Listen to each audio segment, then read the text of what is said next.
I can't believe our house got repossessed because we defaulted on our Uber Eats debt. And rents nowadays are higher than our mortgage was. This is why we need rent control. Rent control is actually part of the reason housing is so expensive here. What?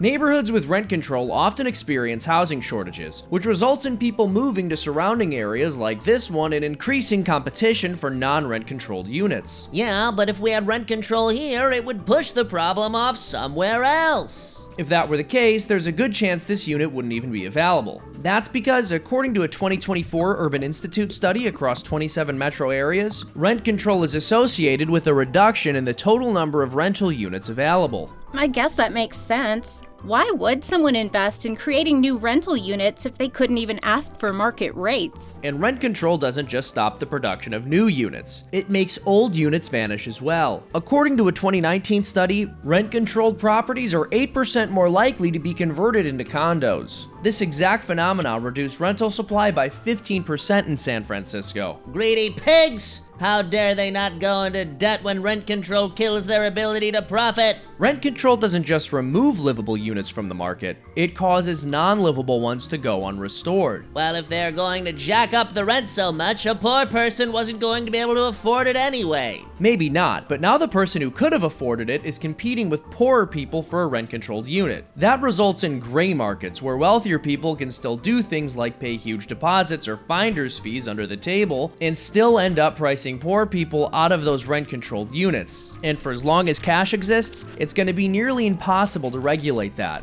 Maybe this is why anywhere between 80 and 93% of economists agree that rent control doesn't have a positive impact. Whoever said we should trust the experts? The reality is, rent control does help some low-income people keep their place, but it also prevents other low-income people from getting one by failing to address the root cause of high rents: limited housing supply. Who cares about root causes? I want my apartment now! Hey, he stole my purse! Call the cops! Please, Sarah, the police don't address the root causes of crime. Please like, share, subscribe, and go to feed.org for more educational content. Thank you.